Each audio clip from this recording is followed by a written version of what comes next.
to follow the puppet show. Here I am.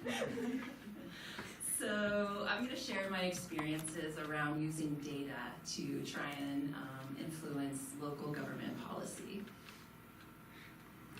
So real quick, so we'll be talking about housing co-op energy. So first I want to define what a housing cooperative is.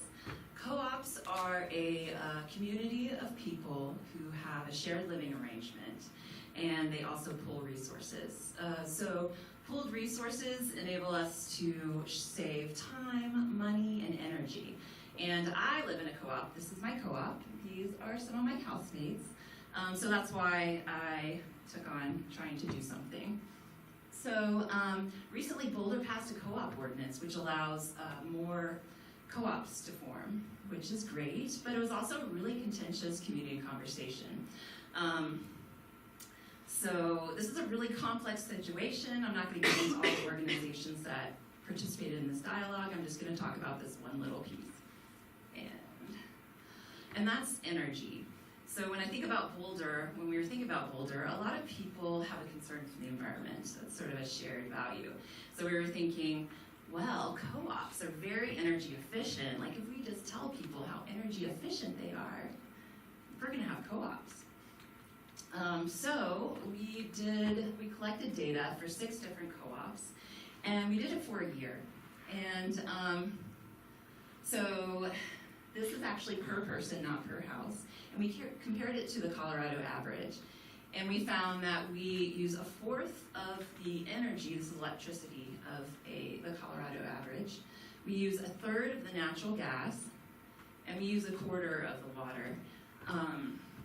So this is like really static data, and we shared this data with City Council and the Planning Board, and those are 2 entities that help guide ordinances through the city. There's many, I'm oversimplifying this. But that wasn't good enough. Static data is kind of boring, so we're like, yeah, let's do dynamic data. Surely people care about like the monthly consumption of energy in the co-op community. So we created a dashboard. We did it just with the three that are listed here, which are the legal co-ops.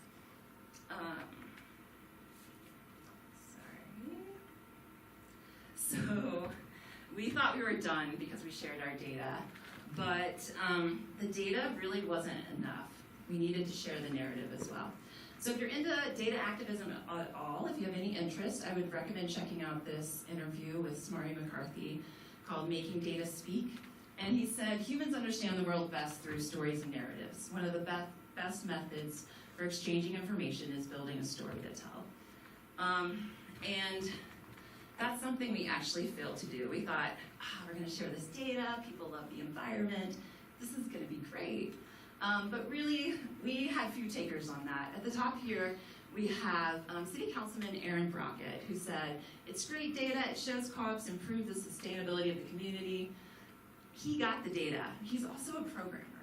At the bottom here, we have a planning board member who said, seeing the testimony was really inspiring. This is something based on housing justice and social justice. And as you can see, if you're sitting there wondering, like, what does that have to do with energy data? Like, I don't have an example of where our narrative resonated with anyone. We just weren't able to do it with that. So it would be great if we had a narrative like this, like, can co-ops save the climate? But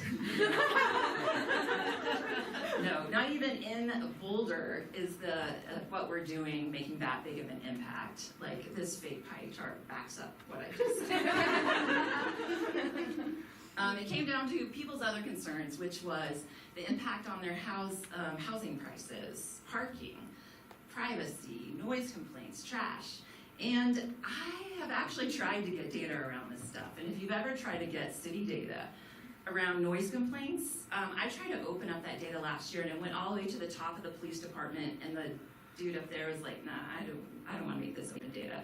I don't know the reasoning behind that, but there is a website where you can get a PDF of information if you put in an address. So if you're looking at your block and you want to see who's had complaints, you have to put in each address, get a PDF out. And so like this is like, there's just too many barriers to doing something with this data. But unfortunately, it's the data people are interested in.